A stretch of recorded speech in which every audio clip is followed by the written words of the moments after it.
walked between the towers by Mordicai, Gerstein. The Man Who Walked Between the Towers by Mordicai, Gerstein. Once there were two towers side by side. They were each a quarter of a mile high, 1,340 feet, the tallest buildings in New York City. A young man saw them rise in the sky. He was a street performer. He rode a unicycle. He took balls and fiery torches. But most of all, he loved to walk and dance on a rope he tied between two trees.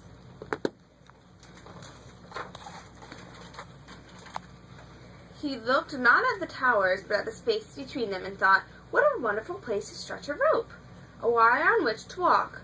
Once the idea came to him, he knew he had to do it. If he saw 3 balls, he had to juggle. If he saw 2 towers, he had to walk. That's how he was.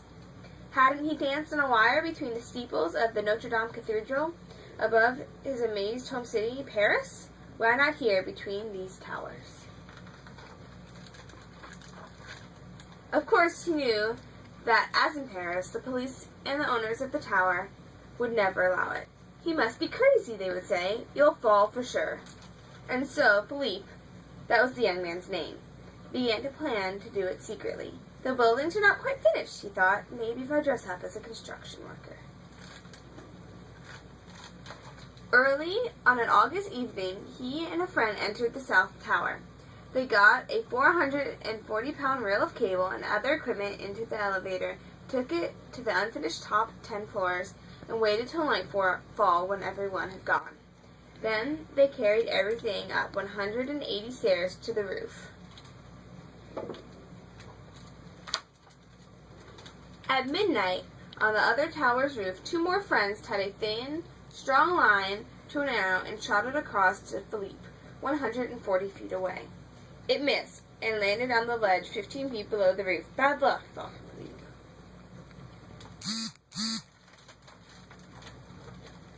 He crawled down to the ledge over the sparkling ceiling and got the arrow.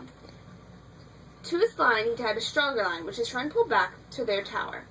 To his end of the stronger line, Philippe tied the cable, which he would walk. It was 7/8 of an inch thick.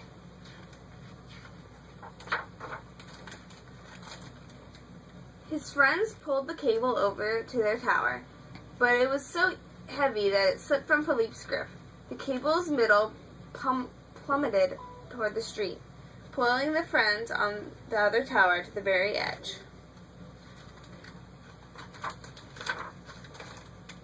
It took 3 hours to pull the cable back up. Frantically, as the stars faded, they tightened it between the towers. It was passed on before they were ready.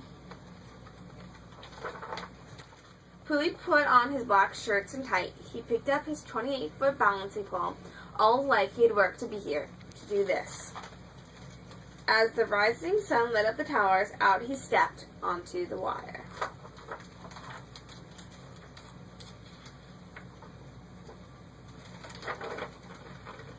On the very middle, he walked, as if he were walking on the air itself.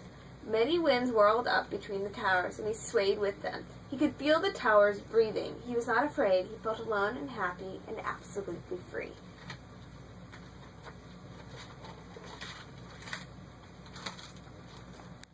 A woman coming from the subway might have been the first to see him. Look! Someone walking on the wire between the towers!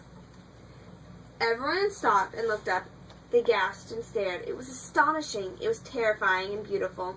A quarter of a mile up in the sky, someone was dancing. Police saw it too.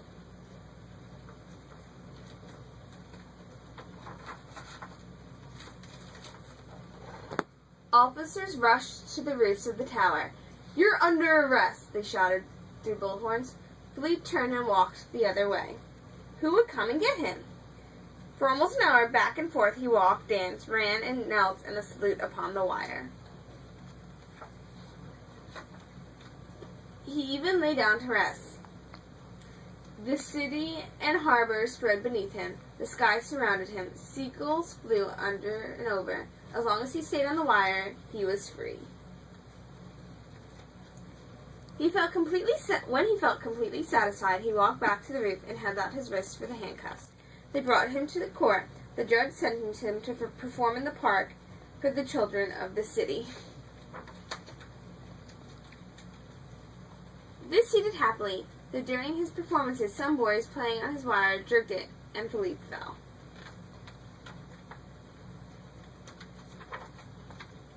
But he caught himself. Now the towers are gone. But in memory, as if imprinted on the sky, the towers are still there.